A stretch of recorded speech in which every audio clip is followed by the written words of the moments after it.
Hello friends, my name is Bilal Khan and today I'm going to be showing you that how you can resize or modify the root volume of the EBS.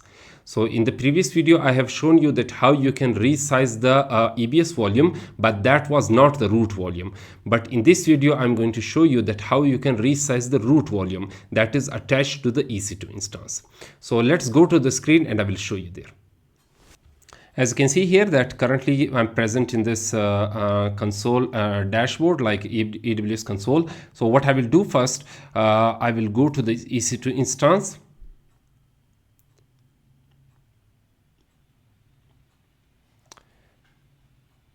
So after going to the instance, what I will do, I will first of all create an instance, right? So previously I already created an instance, but that instance I deleted it. So let's create a new one. So now you can see here that currently there is no instance that is running. So let's launch an instance, right? And what I will do here, first of all, I will name this instance like EBS volume, right? So this is the EBS volume, that is the instance name. You can name it anything, like this is the page, the image of Ubuntu. And after that, this is the instance type that I have selected by default, like the T2 micro, just for the testing purpose. And now this is going to be the tutorial keep here that I already created it. Now the next thing that I'm going to do is to edit this network settings and change the subnet from private to public. So public subnet. And after that, this is the enable this auto assign public IP. And once this is enabled, the next thing that I'm going to do is to configure the storage. So there is no need for me to configure the storage. I have already shown you that how you can add additional volumes, but here I will just keep the volume, the root volume as it is. Currently it is 8 GB. If I zoom in, you will see this is the 8 GB volume that I will be modifying. So this is just the root volume. I will not add another volume, right? So yeah, just follow the instruction and launch the instance, right? So now it will take me some time in order to launch the instance. Once the instance is launched, then I will show you that how you can modify the volume, the root volume that is present in it. So let's go to the instance. It is created successfully. And now let's go to the volume section. As you can see here, these are the two instances that I previously created. Like this is these are the terminated instances, but now I just created this one that is currently pending. So let's wait for this, and it will take me like few seconds in order to run it, depending on the internet connection. So let's take a look at this. Yeah, you can see here that this is successfully running. Now the next thing that I'm going to do is to go to this EBS volume elastic store, block store, and inside this there is a volume section.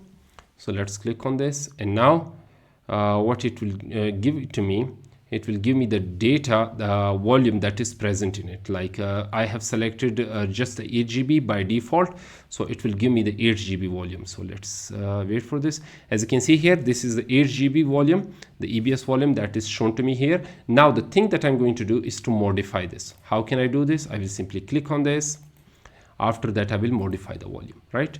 So after modifying the volume, I will change it from 8 to 16, right? Now let's modify this, change this, modify, and now let's close this.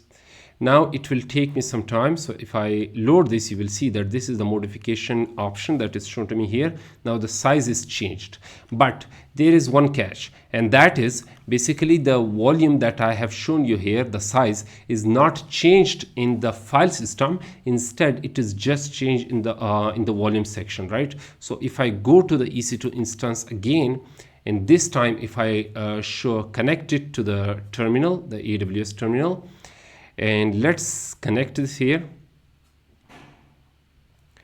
and it will take me some time in order to establish the connection with the AWS CLI.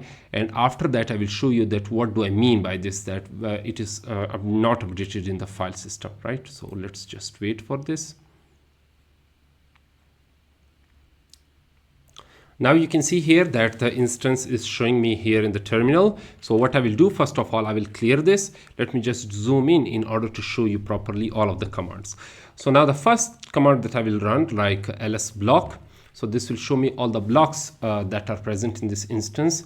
So first of all, you can see here that this is showing me the XVDA, that is the 16 GB. Okay, this is the block storage that is updated here, but there is another storage that is the file system. So on the file system, if I show you like df-h, you will see here, where is this root volume? Yeah, this one. You can see here that it is still showing me 6.8 GB, right? And that is basically like some of the file systems that it took, like combined, if it is combined, it will become 8 GB. But now it is 8 GB that is shown to me here. It is not converted or updated to 16 GB. So on the file system side, it is not updated here.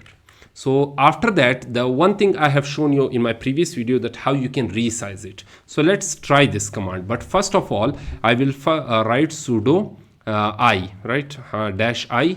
It will lead me towards the root directory, right? So now let's clear this. There is no need for me to every time write the sudo command. So that's the reason I have written this sudo -i. Now the next thing that I'm going to do is to write resize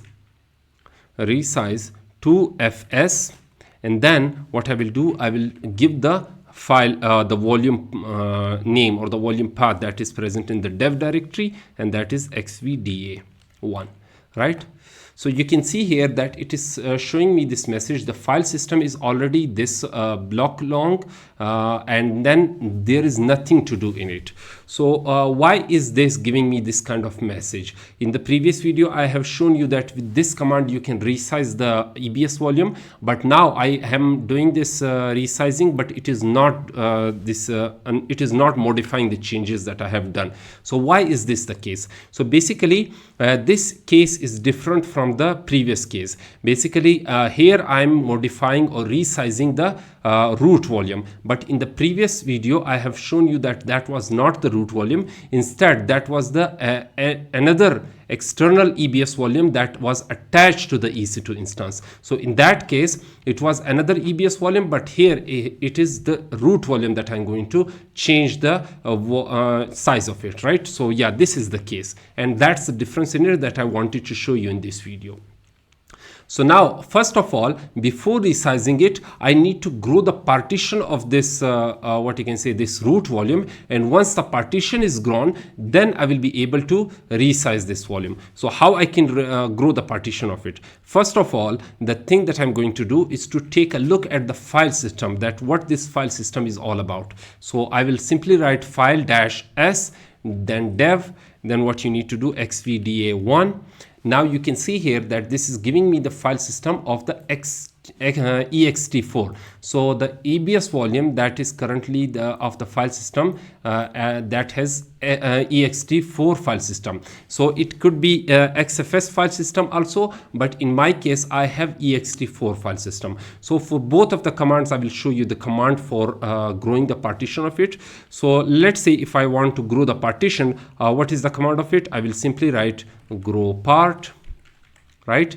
And then I will give the like the name of the partition, like a dev, and that path of the partition that is present inside the dev directory, xvda1, right? So this is the command for growing the partition in the ext4 file system. But let's see if I have the xfs file system, then I will write grow fs, right? So this is the command for it. But in my case, I will simply write grow part, right? And then let's press enter on this. Now it is giving me a kind of error that must supply the partition number, as you can see here.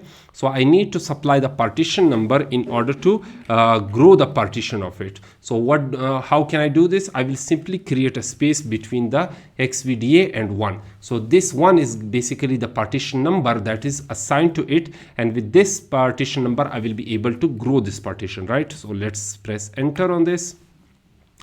Now you can see here that this is the partition is changed and the volume is updated. So let's clear this. And now the next thing that I'm going to do is to write df -h. This time you will see that it is still showing me 6.8 GB. So although I have grown the partition, but why it is still showing me the what you can say, the previous volume, that is just the 6.8 GB. So here the problem is this: I have grown the partition, but I have not resized the file system. So in order to do this, I need to repeat the command that I have done previously, like 2fs, resize 2fs, and then give the EBS volume path xvda. Now previously I have grown the partition, this time I will resize the partition. So let's press enter on this. Now if I clear this, and after that if I write df-h, you will see that this is converted into 15 GB.